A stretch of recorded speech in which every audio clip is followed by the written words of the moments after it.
Welcome back to my channel. As you've seen from the title, today we are working on the tennis court portion of the country club. In the intro, you saw my series, Sim Michelle Windenburg. And for those of you who are new or just jumping into the series, Michelle comes from the founding family of Windenburg. So her family is essentially the reason this city exists in the first place, which means she has a very deep connection to everything that happens here. Right now, she's in a position where she's looking at the state of Windenburg and realizing that while the city has history, tradition, and legacy, it also hasn't fully evolved. So her vision isn't to completely change what Windenburg is, but to refine it and bring it into a more modern era. She wants to elevate the city, update it, and introduce a new level of luxury and intention, but without losing the traditional values that it was built on. Because at its core, Windenburg is still meant to feel historic, rooted, and established. It just needs to feel like that in a way that makes sense for now. And then, of course, we had a special appearance from my channel's main sim, the man himself, Tristan Evanova Jr. And if you know anything about him, you already know that real estate, development, and expansion is his world. So it only made sense to bring him into this storyline as the lead developer behind this entire transformation. And we're not talking about a small project either. This is a full-scale redevelopment of Windenburg, with luxury districts, waterfront expansions, private clubs, residential estates, and commercial spaces.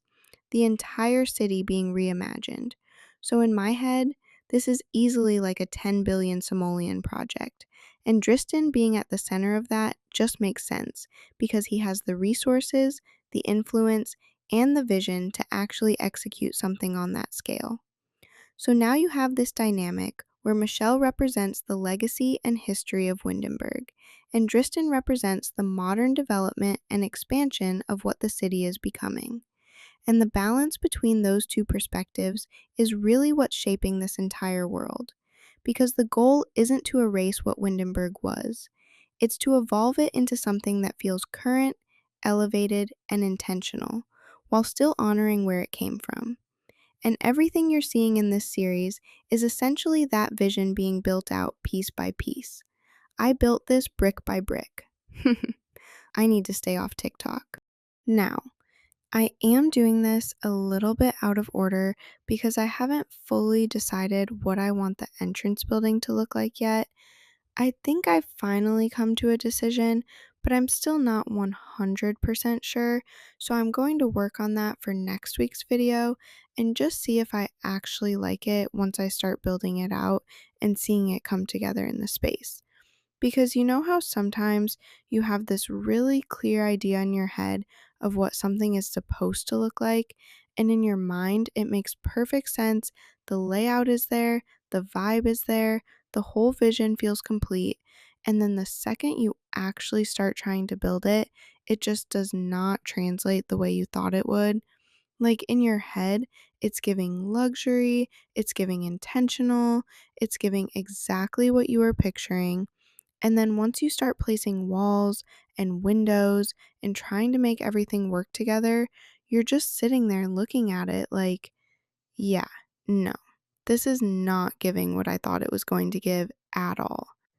And I've learned at this point that when that happens, it's better for me to step back and come back to it later instead of trying to force something that I'm already unsure about. Because usually when I try to force it, I end up tearing it all down anyway, and then I've wasted more time than I needed to. So rather than doing that, I decided I'm just going to focus on the part of the country club that I do feel more certain about right now, and that is the tennis court area. I feel like this is one of the easier places for me to start because it immediately helps establish the tone of the club without me having to fully commit to what the main entrance building is going to look like just yet. And honestly, I think that works out better anyways because the tennis court is such a big part of the whole identity of this space. When you think of a country club, one of the first things that usually comes to mind is tennis. It just feels classic, a little upscale, and very much connected to that kind of members only leisure lifestyle that I want this district to have. So even though I'm technically building this out of order, it still feels like the right place to start because it gives me something solid to work from. Once the tennis courts are in place, I feel like it'll be easier for me to figure out the rest of the surrounding layout and how I want the rest of the club to flow. So we're going to circle back to the entrance building once I've had a little more time to sit with it and really decide what direction I want to go in. But anywho, let's talk about this tennis court. So when I first started working on this, I was really going back and forth on whether I wanted to do something a little bit more modern and different or if I wanted to keep it more traditional. Because tennis courts are one of those things where they're kind of recognizable. Like there's a certain look to them that just feels right, especially when you're trying to create that country club atmosphere. So I was like, do I switch it up? Do I do something different? And then I ended up keeping it pretty traditional, but of course, adding a little twist to it so it still fits the overall aesthetic of my version of Windenburg. Because I don't want it to feel like a basic court. I want it to feel like this belongs to this world. And I think that's where I had to kind of shift my thinking a little bit. Instead of trying to completely redesign what a tennis court looks like, I started focusing more on how I could elevate it through the details around it. Like the court itself can stay familiar, but everything surrounding it is what really sells the atmosphere. So I started thinking about things like the color palette, making sure it aligns with the tones I've been using throughout the waterfront, keeping everything cohesive so nothing feels out of place. Even small things like the fencing, which I used hedges for, the layout of the courts, and how much space I give between them started to matter more once I looked at it from that perspective. And of course, adding a spot in the middle where they could eat, drink, and hang out. And even added a spot where baristas or bartenders could spawn. But for my save, I will be making townies for the country club as country club workers. I also paid a lot more attention to the surroundings rather than just the court itself. Because realistically, when you go to a country club, the experience isn't just the court, it's the environment. It's the landscaping, the way the space is framed, the way everything feels maintained and intentional. So I wanted to make sure that when you look at this area, it doesn't just read as tennis court, it reads as country club tennis court. And that's a very different feeling. It's more polished, a little more curated, and it has that subtle luxury to it where nothing is overdone, but everything feels placed with purpose. And I think that's what I'm trying to achieve here, keeping the structure familiar so it's recognizable, but elevating it just enough so that it feels like it fits into this version of Windenburg that we're creating. Because at the end of the day, I want every part of this world to feel cohesive. Like, even if you didn't know this was a rebuild, you could look at the space and feel like everything belongs together and was designed with intention. I even went into Canva and created a dress code sign and the Windenburg Country Club logo sign to add to the build. And I also made a cute decal sign for the mini bar, if that's what I want to call it area again, so they can take a minute to relax and chill in between matches. And as I was building this, I couldn't stop thinking about how I'm actually going to use this space in gameplay. Like I was literally sitting here picturing Gianna and everything she's going to be doing here. Just imagine, she brings her mom and her sister here for like a little girl's day. They're dressed cute, of course, very on brand. They're out here playing tennis, probably talking, catching up, just having a whole moment. And then after that, they go inside the club, maybe grab drinks, sit by the waterfront, just really enjoying the space. Or even like her coming here with the women of Windenburg, hosting little outings, maybe even like small events or social gatherings. I feel like this is going to be one of those locations that I use a lot because it naturally creates those kinds of interactions. And that's something I've been trying to be more intentional about while building this world. Not just building things to look nice, but building spaces that actually make sense for storytelling.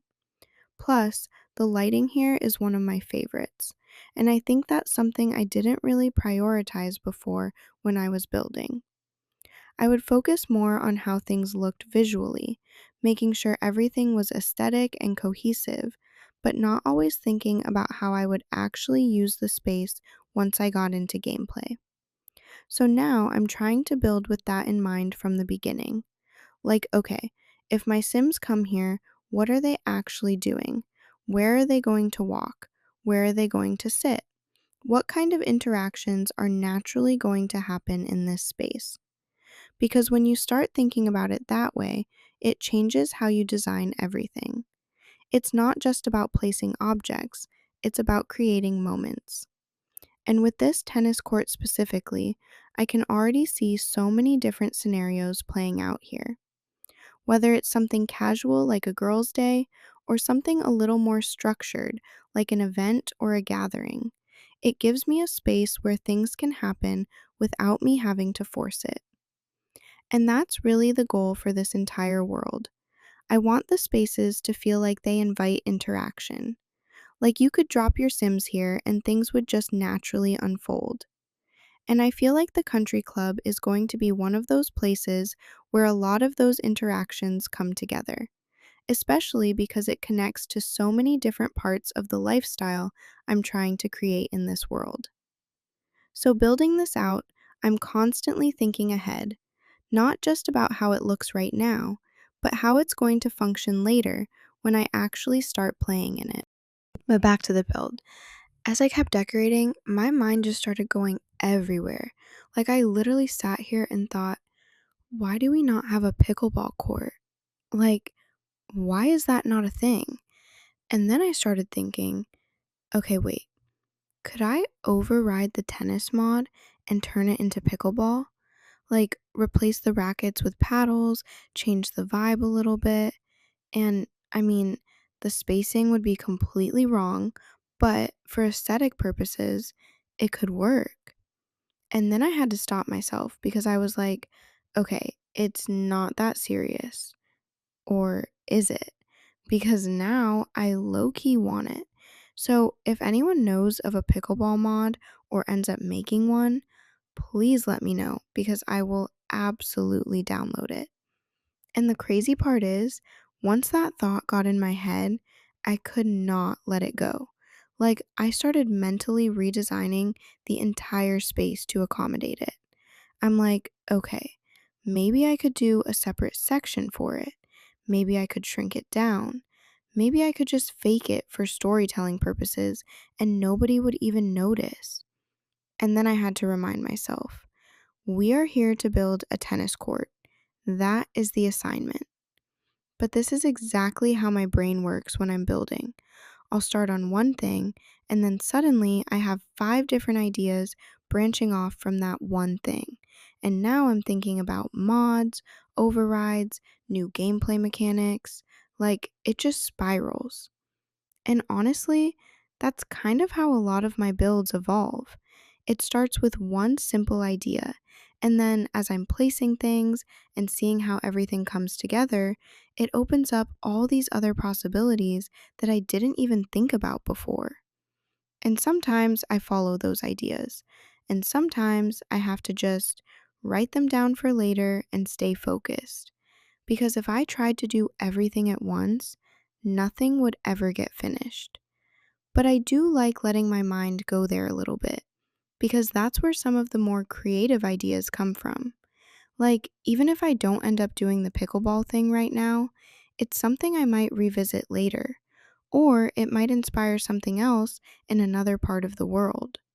So even though it feels a little chaotic in the moment, it's actually part of the process for me. And honestly, if a pickleball mod does exist or someone ends up making one, just know I will be the first one downloading it and trying to make it fit into this world somehow. And then that thought somehow led me into thinking about lot types because I spent a good portion of Sunday trying to create new ones. Like I was deep in it. coding, testing, trying to get everything to show up in game. And everything looked right on my end, like the coding itself wasn't the issue. But getting it to actually inject into the game, that's where it all fell apart. And I was just sitting there like, why is this not working? Like, it should be working. And you know, when you're looking at something for so long and everything looks correct, but it just won't do what you want it to do? That's exactly where I was at. I'm double checking everything, going back through the files, rereading what I wrote, testing it again, and still nothing. And it's so frustrating because at that point, it's not even about the lot type anymore. It's like, now I just need to know why it's not working. Like, what am I missing? So I think what I'm going to do is go back and try it again using Mod Constructor instead of doing it the Sims 4 Studio way, because I feel like that might be the missing piece. Maybe it's not even the coding, maybe it's just how I'm trying to get it into the game. But honestly, this whole process just made me realize how limited we are when it comes to lot types. Like, imagine if we actually had more. We could have things like car dealerships, tennis court, hence what I'm doing now, and so much more. There are so many possibilities that would make building worlds like this even more immersive. And it's kind of crazy because we're over here trying to create all of this through mods when it could easily be something that's just in the game already. Sims team, give us more. And while all of that was happening, I also started thinking about more changes I want to make to Windenburg as a whole. Because once you start working on one area, it kind of opens your eyes to everything else that could be improved or adjusted. So I did start working on the flags. They are not done yet in terms of how it's laid out. They are way more white ones than green, so I have to go back in, switch around the orders a bit to make it even out. But they should be finished by the next video. And once they are, I'll do a full little tour of everything that I've updated so far. Because the flags are one of those details that really bring the world together. It's such a small thing, but when you see them placed throughout the world, it makes everything feel a lot more intentional and cohesive.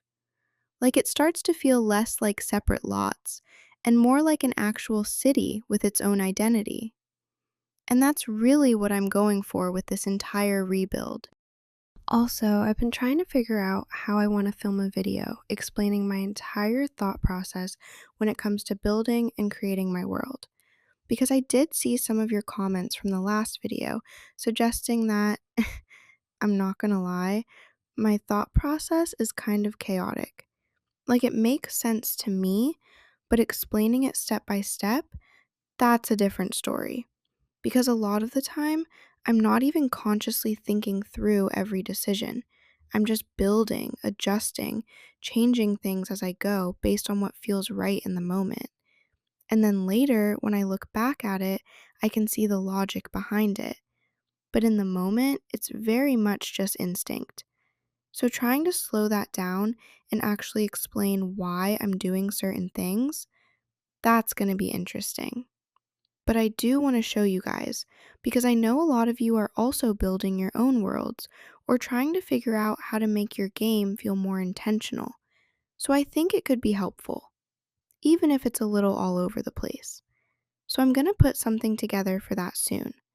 Maybe not super structured, but more like walking you through my process in real time and just explaining what I'm thinking as I go. But yeah, for now, we're just focusing on getting this tennis court area together. And honestly, I'm really happy with how it's coming out so far.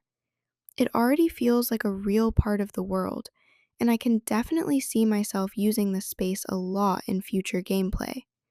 Like, this is one of those builds where I can already picture multiple scenarios happening here, and that's when I know it's working. In the next video, we'll either be building the entrance building, the swimming area, or maybe even both. It really just depends on my schedule and how much I get done. Because once I start building, sometimes I get through things quickly, and other times I end up redoing things multiple times before I'm happy with it. So we'll see how that goes. I've also started filming 2 other series that I'll be introducing to the channel very soon, and I'm really excited about those because they're a little different from what I've been doing, but still very much aligned with the overall vibe of the channel. And I'm especially excited to start getting back into gameplay with Dristan and Gianna. I feel like it's been a minute, and now that the world is starting to come together, it's going to feel so much better to actually play in it and tell those stories. But anyways, thank you guys so much for watching, and I'll see you in the next one. Bye!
A shoulder to cry on.